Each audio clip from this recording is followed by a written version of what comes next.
a este primer programa de Mensana, un espacio dedicado a la salud y el bienestar en el que vamos a poder aprender mucho y tomar nota de las entrevistas que vamos a realizar a especialistas de los más diversos ámbitos. Y qué mejor manera que empezar contando con la presencia de Buenaventura del Charco, que es psicoterapeuta, también psicólogo sanitario, docente universitario y además escritor de 2 libros de los que vamos a hablar.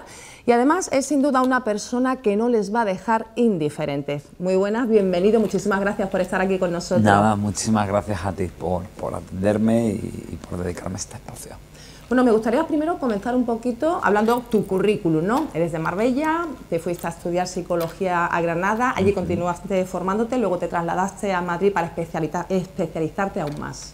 Sí, bueno, pues soy marbellí, es verdad que mis padres eran granadinos, entonces me fui a Granada, vengo de una familia de sanitarios, mi padre fue el director médico de Incosol, y bueno, la verdad que yo iba de rebelde y estudié letras, pero al final la cabra tira al monte y acabé haciendo psicología. Y nada, pues luego en Madrid estuve allí un poco ya pues formándome a nivel de posgrado y eso.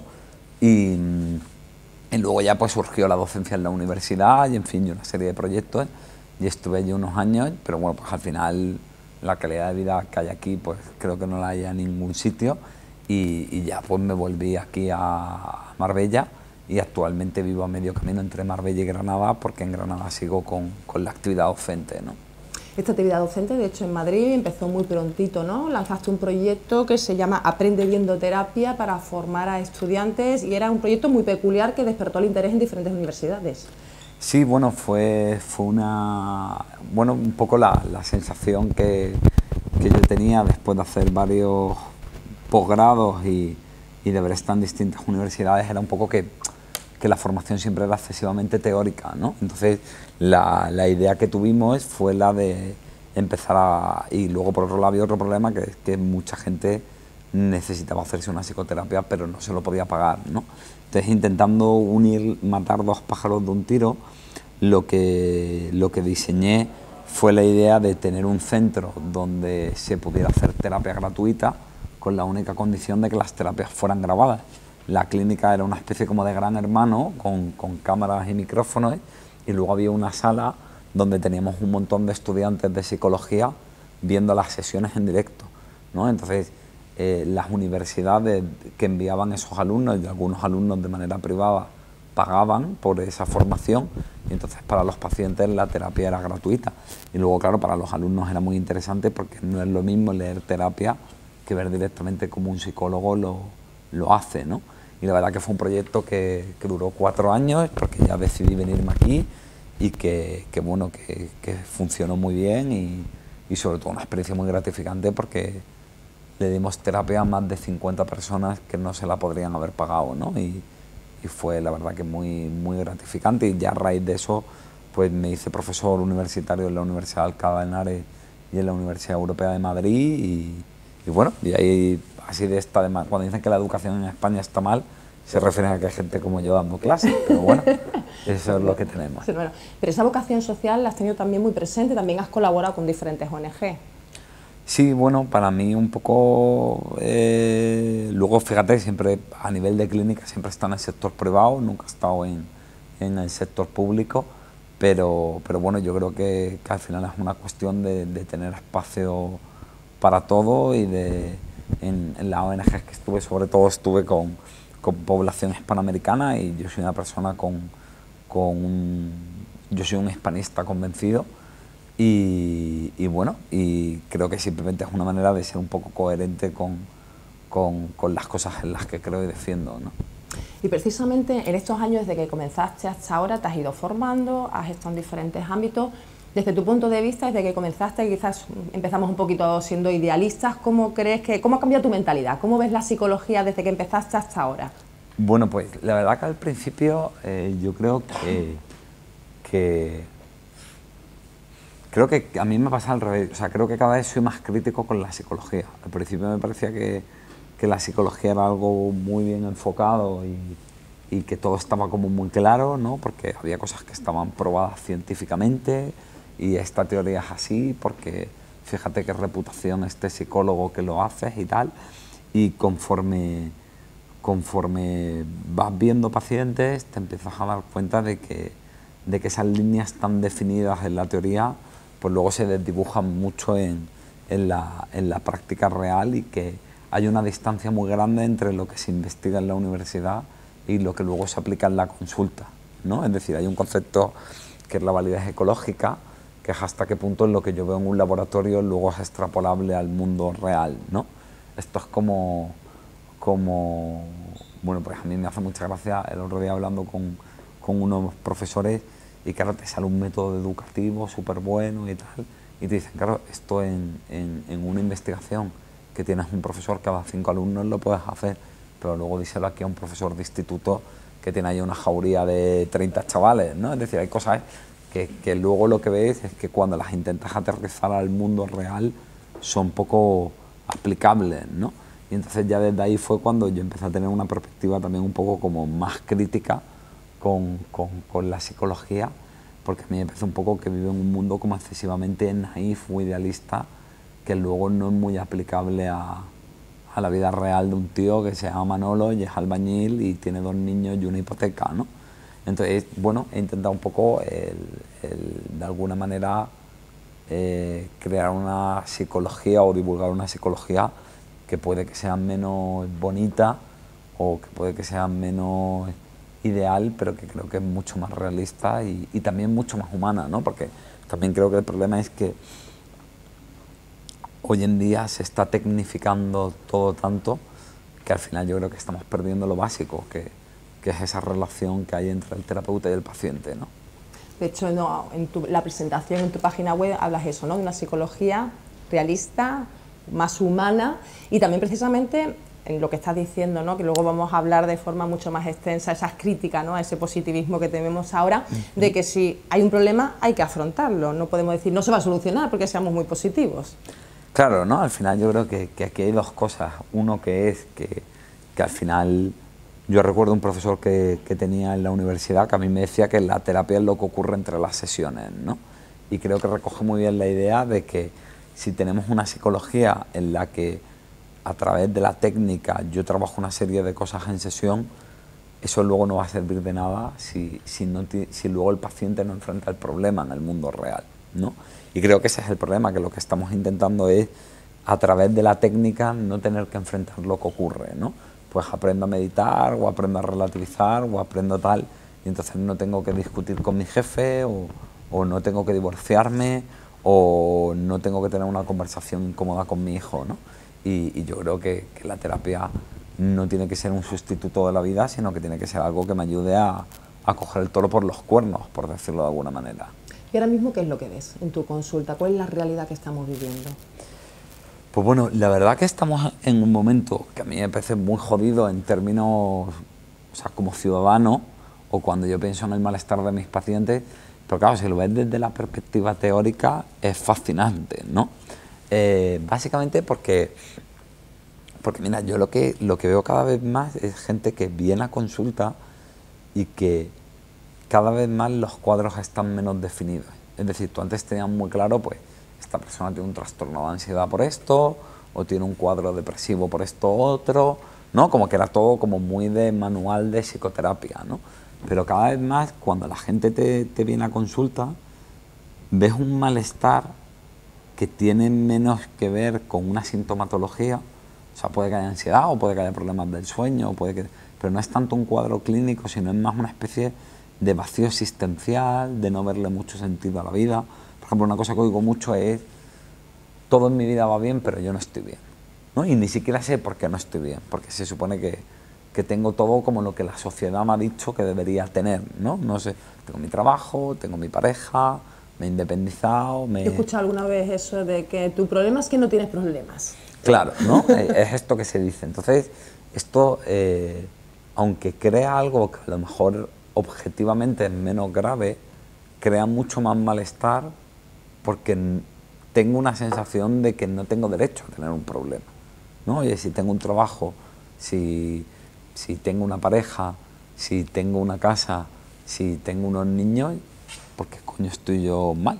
Y yo creo que habla mucho de que hay que entender que al final los problemas psicológicos no son algo que viene como por un virus, ¿no? O sea, es decir, no es algo que aparece de la nada, sino que viene de cómo yo vivo mi vida a nivel individual, pero también de qué pasa en la sociedad en la que vivo, ¿no? Es decir, o sea, cómo nos influye... Si te llegan tantos, es que es un problema generalizado. Claro, a eso voy, ¿no? Entonces, creo que uno de los problemas de la psicología actual es que es excesivamente individualista.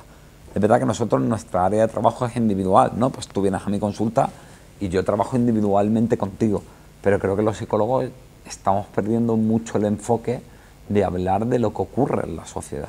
Entonces, cómo nos afectan las redes sociales, cómo nos afecta la precariedad económica que tenemos hoy en día, cómo nos afecta la inestabilidad laboral, qué mensajes estamos dando en los medios de comunicación, cómo nos afecta la sociedad de consumo, cómo nos afecta la pérdida de la familia como institución. Entonces, me parece que todo eso son factores que, aunque a lo mejor yo en la consulta no puedo trabajar en ello, porque yo no puedo cambiar el sistema económico, pero sí que por lo menos es importante que reflexionemos sobre ello, sobre todo porque si no hay una privatización del malestar, o sea, si todo depende de ti, de tus habilidades y de tus herramientas y tú estás jodida, es porque tú no lo estás haciendo bien. Entonces, entender que hay cosas que, oye, que tener un contrato temporal me afecta, o que cada vez las parejas duren menos tiempo, pues lógicamente eso también te va a afectar y a lo mejor no tienes que culpabilizarte tanto y entender que no eres un ser aséptico a lo que ocurre a tu alrededor, ¿no? De hecho, aquí hablamos de tu primer libro, que es Te estás jodiendo la vida, olvídate de tu mejor versión y sé tú mismo, ¿no? Nos hacemos mucho daño exigiéndonos tanto, siendo súper críticos, tenemos que alcanzar algo en vez de, bueno, aceptarnos un poquito más, ¿no? Sí, es un poco esta idea de que es un poco más de lo que hablo este sábado en el Congreso de Marbella Cuida, de que al final las personas somos un poco como nuestros propios jueces y nuestros propios verdugos, ¿no?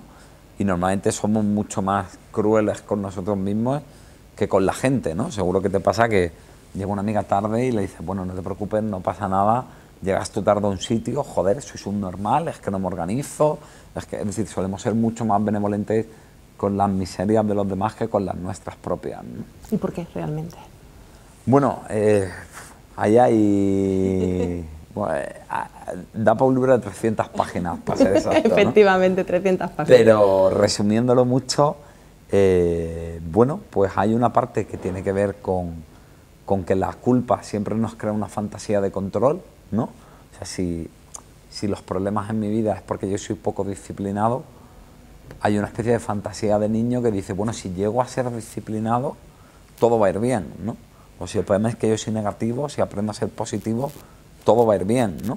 Y eso nos calma, ¿no? Porque parece que depende de mí. Me crea una sensación de control, cuando la realidad es que en la vida te pueden pasar un montón de putadas en las que tú no tienes mucho control, ¿no? Es decir, las circunstancias, no podemos controlar todas las circunstancias. Claro, yo estoy aquí hablando contigo y lo mismo mientras que estoy hablando contigo, mi novia está siendo infiel y está acostándose con otro, o yo salgo a la calle y me atropella un coche, o aquí hay un virus en el aire y cogemos una enfermedad. Es decir, al final nos da mucho miedo darnos cuenta de nuestra propia fragilidad y entonces nos enganchamos mucho a todos estos discursos que nos crean una fantasía de control. El problema es que ese control también nos crea una culpabilidad, ¿no? Porque claro, si yo tengo el control, si va mal, es culpa mía, ¿no? Y al final, de alguna manera, eso que nos calma en esa fantasía, aparte de que es una fantasía infantil, que no es real, luego tiene una factura muy alta, que es toda la culpabilidad que nos genera, ¿no? Eso a nivel más individual. Luego, culpabilidad y también ansiedad, ¿no? Pues no llego, no consigo. Sí, claro, es la sensación de que, y aquí ya hablaríamos de lo social, de que tenemos una sociedad que continuamente nos está poniendo unos estándares de perfección en todo, ¿no? En qué talla de pantalón tengo que usar, en cómo tiene que ser mi ocio, en cuál tiene que ser mi aspecto físico, incluso fíjate, ¿no? Los propios sanitarios lo hacemos, empezamos a decirle a la gente cómo tiene que comer, cómo tiene que vivir, cómo tiene que dormir, cómo tiene que educar a sus hijos. Ya hablamos hasta de cómo tienes que follar, ¿no? Porque ya hay un sexólogo que te cuenta que, bueno, que si tú estabas muy agustico haciendo el misionero, eso ya no vale, porque hay que hacer la postura del alacrán invertido, ¿sabes lo que te quiero decir? Y entonces ya dices, joder, pues vaya mierda de polvos hecho, ¿no? Y entonces ya algo con lo que tú, fíjate, algo con lo que tú podías sentirte cómodo, bien y satisfecho, de pronto te genera una insatisfacción que no tenías. Que comentas cosas que luego lo piensas. Ayer estaba leyendo, y por ejemplo eso, ¿no?, de el fin de semana, llega el fin de semana, no tienes planes, pero te quedas en tu casa relajado, pero al final llega el domingo por la tarde, es que no he hecho nada, es que no he aprovechado el fin de semana. Efectivamente, entonces eso así, he leído una anécdota tuya de Cuba que me ha gustado mucho, si me la cuentas. Sí, claro. Bueno, yo creo que esa ha sido de las grandes lecciones de mi vida. Tenía en aquella época una novia que es de aquí de Marbella, precisamente, y ella llevaba pues toda la vida bailando, ¿no? Y nada, y yo llevaba bailando salsa, pues no sé, llevaba un par de meses aquí con Rafa León, como que es de los míticos de aquí de Marbella, pero yo soy malísimo, o sea, yo tengo la movilidad de un paralítico, o sea, una cosa lamentable, ¿no? Y entonces fuimos a Cuba y estábamos allí en Trinidad, creo que era, que es un pueblo colonial precioso, ¿no? Como, me refiero, como una estampa muy idílica, ¿no? Muy cubana y todo. Y entonces, bueno, pues estaba mi chica bailando allí y tal, y yo estaba apartado, pues tomando un mojito y fumándome un puro, o sea, de guiri total en Cuba, ¿no? Y entonces se me acercó una mulata, una negrita allí, y me dijo, oye, ¿quieres bailar, tal? Y digo yo, sí, claro, tal. Total, que me puse a bailar y un desastre, o sea, la verdad que fatal. La pisé, le perdí el tiempo 2 o 3 veces, o sea, una cosa lamentable, ¿no? Entonces cuando terminamos le dije muy apurado, perdona, es que no sé bailar bien y llevo muy poco tiempo en clase y tal.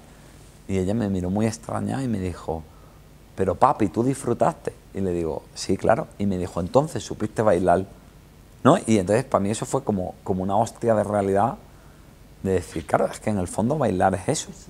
Bailar no es tanto si lo haces bien o mal, o si haces un paso muy espectacular o no. O sea, bailar es compartir una experiencia con una persona y sentir la música y disfrutarlo, ¿no?